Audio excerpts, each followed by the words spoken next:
Hello, everybody. It's Vaughn, Dalzell, and Eric Froton, and we are betting big with BetMGM. It is week 13 of the college football season. We're covering all the Big Ten football games, starting with the barn burner of the week, Eric. And it was Iowa at Nebraska. Cornhuskers are 2.5-point favorites. Total, lowest of the season, 26.5 to 27. What do you got?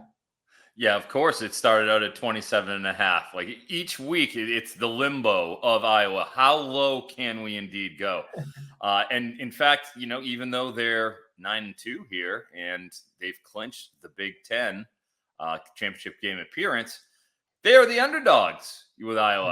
I tell you, I know that it's a spot where Nebraska is playing to get a bowl berth, but man, you're going to give me 2.5 points in a low-scoring game with two low-scoring teams and an Iowa situation where 2 of their last 4 games were decided by 2 points or less, and you're going to give me 2.5 points with the Hawkeyes? Listen, I know Nebraska needs this ball eligibility, but I can't resist it. Give me the 2.5 points in the Hawkeyes. We've been doing this for 13 weeks now, Eric, and multiple times this year we said if Nebraska's the favorite, we're not taking them. But I'm not going to lie, I can't take Iowa on the road either, though. The best bet for me is always in an Iowa game, the under 26.5. I want to see how low I can go this season and keep winning bets, Eric. But, we might have a little roast beef sandwich bet on Saturday because I think Nebraska can get the win, but it might be by 1 or 2 points. So maybe we both win. Maybe we get a little trifecta bet here. Let's head over to Michigan State, East Lansing, because it's senior day for them. They're hosting Penn State. And I'm not going to lie, Eric, after seeing Drew go down, Penn State looked all right in the fourth running the football, but this is a big letdown spot. How Iowa has a letdown, Penn State has one here because there's not much to look forward to after this. And Michigan State come out a little motivated here. So I might take the Sparties plus the 20.5. It's a lean of mine. Am I crazy? Yeah, I think you are a little crazy. Michigan State, come on now. 13.5 points per game they're averaging. That is the second lowest in the entire country. They rank 127th in EPA per play. That's 6th worst in the country. This is a flawed team. Don't get me wrong. Penn State, Drew Allar was injured. You got offensive coordinator Mike Yurcich fired. James Franklin getting booed, going in the tunnel. Obviously there are flaws here. But do we get the Penn State that was challenged by Indiana? A team that just lost to Michigan State 24-21? Or do we get the Penn State that just demolished Rutgers and Maryland by a combined score of 78-21? While I respect a resilient Michigan State team that's gone 2-1 in their last 3, they also scored just 3 points total against Michigan and Ohio State, who are the closest comps we really have to Penn State in the Big Ten. So I am going to take Penn State and lay the 21 points.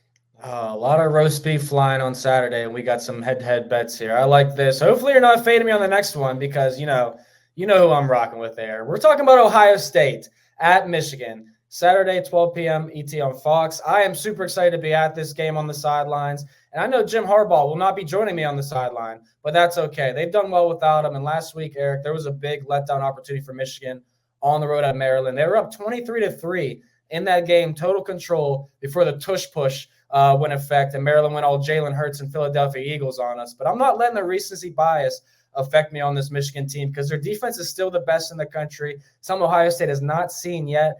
And I think that not only is Michigan going to win this game, cover the spread, hold Ohio State under their team total, I also think Michigan's going to win the Big Ten and the national championship. Well, Vaughn, I know that obviously you're looking forward to being in attendance to this game and to cashing 2 Michigan bets in person, just like you did against Penn State, which you did cash that, and you reminded me on the sidelines that you cashed that bet. But, with Ohio State, do we get another late season defensive collapse from Ohio State? They're the second best defense in the country. Obviously, Michigan is first, but, they've been way better than last year, year 2 of Jim Knowles, ranking first nationally in points per drive, yards per play, first nationally as well, allowing just 10 points a game.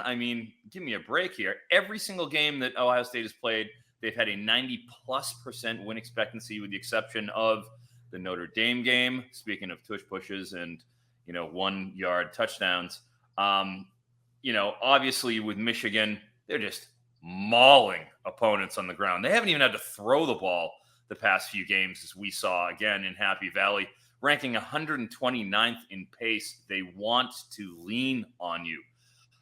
It's pretty much been unfettered domination for the Wolverines up to this point, except for last week against Maryland. And man, I don't know if you watched that game, but dude, Maryland handed that game to Michigan. Two terrible interceptions that set up for scores. You had a punt that was blocked. You had I forget if it was a touchdown or a safety. You had another intentional grounding on the last drive for Maryland that went for a safety by Talia Tagovailoa. It was Maryland did everything they could to possibly give that game to Michigan. Michigan did not play very well. I can't unsee what I've seen. Finally, they actually play a decent team, and Michigan falters. No way. Give me Ohio State. Give me the 3.5 points. I think they finally bow up and stop the run. No more cheating out of the Wolverines. Ohio State takes it home. Ryan Day couldn't beat Michigan 2 straight times, so he had to hire a whistleblower to get Jim Harbaugh kicked out of this game. And they're still going to lose, Eric. But it's okay. Everyone's going to be on Ohio State because Michigan was the road team in that letdown spot last week, and that's fine with me because recency bias is one hell of a drug, my friend. So let's see what happens with Michigan Ohio State on Saturday. When they don't know what plays that they're running. Yeah, we'll see how that goes. We'll see what happens. Let's talk about Indiana at Purdue. The Boilermakers, 3-point favorites, total sitting at 50.5. Purdue's actually won 4 of the last 5 against Indiana. And fun fact, they've scored 28 points or more in all 5 meetings. I kind of like the Boilermakers in this spot, Eric. I like them on the money line. I think they could cover the spread here. And when you look at Indiana, I mean, they've lost 2 straight games by 3 points, and they've given up 72 points in that process. So Purdue could score points here at home. Yeah, absolutely. And with Purdue, they just ran for 303 yards and outgained Northwestern by 114 yards. And that's with backup QBs, Ryan Brown and Bennett Meredith. They're running the offense, and they're committed 4 turnovers in that game to just completely put themselves out of the potential of winning. It was a very sloppy performance, say, by the Boilermakers. But Hudson Card will be back this week. It's very important to remember he's been started week in and week out. Obviously, a drastic upgrade than those two. And then Indiana, they're allowing 2 touchdowns more per game than they are scoring, 33-19. That is brutal. But they played much, much better the last 4 games. Had a 70% or more win expectancy in 3 of those 4. And the other one was a 50-50 toss-up. So they're playing really good ball down the stretch.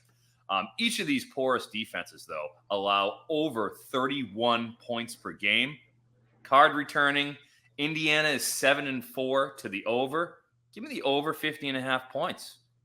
Yeah, I like that bet, and I think that coincides with the way I was feeling too about Purdue. I think they can put up points. Probably going to be a team total for me if I'm looking at Purdue also. So we're in alliance there. We're in agreement. How about Maryland at Rutgers, Eric? Yeah, finally. I was about to say we have to agree on one thing at least, but we don't have to. Maybe not this game because Maryland's laying 1 point at Rutgers. Over-under is 44. I'll let you go first. What do you like in this game? Well, both of these bowl-eligible teams, have 6 wins, right on the cusp there. But they've stumbled into the postseason, going 1-3 over each of them, 1-3 over their last 4 games. Rutgers, in their defense, they had to play Penn State, Iowa, Ohio State over the last 3. I mean, what are you really going to do with that? Yeah. Maryland gave Michigan all they could handle, obviously, as we just discussed, despite being torpedoed by turnovers and miscues. I mean, just did everything they could to lose that game. Maryland has gone over the 44.5 total in 4 of their last 5 games, while Rutgers has cleared it in 3 of 5. And the only 2 unders they've had this 44.5 mark were Penn State and Iowa, which, I mean, you can forgive them for that. I'm going over 44.5 here in this game as well. Rare 2 overs for Big Ten games. Yeah, I don't know, man. I lean the under in this one because I think Rutgers defense can control the game if they want to play at their pace and force Maryland into turnovers as we saw last week. So I kind of like Rutgers in the spot on senior day at home, coming off their 3 best opponents. And we saw actually, which is a similar type of cap in my opinion. And we got this wrong, Eric, so we'll see if we're right this time. But when Maryland come off that tough stretch and they were favorites at Nebraska, and they won that game. I kind of feel like it's similar here to Rutgers coming off their toughest stretch of the season against their three best opponents. Now they're 1 point underdog to a 1 point favorite at some places. So I would take Rutgers here on the money line to squeeze out a victory because I love defense, and they have that. Maryland does not. For Northwestern at Illinois, this is one game where I absolutely do not want to touch. The Fighting Illini laying 6.5 points is the favorite now, was at 5.5. They've won the last two versus Northwestern by 71 combined points. But I just don't have my confidence in Brett Bielema all year, Eric. Do you have a strong play here? Yeah, Illinois playing for bowl eligibility here. Everything on the line. And they've been living on the edge recently. Yeah. 50% win expectancy or less in all three of their Big Ten victories. So they've just barely eked out these games where they've gotten outplayed. Yeah. They've got the Luke Altmaier, John Paddock QB tandem. You could argue which one's better. Paddock was pretty good, but Altmaier is the nominal starter. We'll see what happens there. But on the other side, Northwestern, Ben Bryant, super senior, 6th-year, back leading the offense. He was banged up for a little while, which is extremely important. They're 125th in yards per play. Defensively, though, rock solid, as everyone knows. That's what Northwestern does. Especially their secondary ranks 18th in yards per pass allowed. They've won 3 of their last 4 with big wins over Wisconsin and Maryland. A couple of serious wins for a Northwestern team that had a lot of tumult in the offseason. I've been pretty impressed with how they played recently. I like Northwestern here. Getting 6.5 points, I think this should probably be a field goal game. I'll take the points. Yeah, I don't have much confidence in Illinois, like I said. So I do lean Northwestern with you. I thought it was very interesting to see that they've lost by, 71 combined the last 2 years, absolutely trash, and it's still within a touchdown. So I lean the Wildcats with you there, but I'm not going to touch that game. For the next game, though, I need to get my money line sprinkles back on track on Saturdays, Eric. And with that, I'm going with the Minnesota Golden Gophers because they need this win to be bowl eligible. You see that 5-6 on the screen. They need to get to 6-6. Wisconsin's barely survived all season long. One of the worst offenses in all of college football. We see the total at 42, which definitely seems like a good bet to the under. But this is a huge spot, not only for the Gophers, but for PJ Fleck, who's having his worst season at Minnesota in the last 3 or 4 years. Obviously, the talent's down, Eric. But if he's going to keep his job, if he's going to be there next year, 2-3 years, he's got to win this game, remain bowl eligible for Minnesota in a tough Big Ten conference with a lot of new teams coming in next year. Wow, well, at least we're in simpatico here, Vaughn. Finally. There's unity. True to form, Wisconsin playing great D, but offensively, they brought in offensive coordinator Phil Longo from North Carolina, and that has just not materialized the way they thought. 22 points a game, 5.7 yards per pass. That's the 6th worst mark nationally. He's supposed to turn that around. In comes Tanner Mordecai. In terms of coming into the contest, they've dropped 4 of their last 6 with win expectancies of 29% or less in all 6 of them. So they didn't even deserve to win the 2 games that they did pull off. That's how bad Wisconsin's been. On the other side, the Gophers, they haven't been able to recreate the magic that caused them to upset Iowa, several weeks back. They've lost 3 in a row heading into the rivalry week game, and they need a dub to be bowl eligible. I'm going with the Gophers.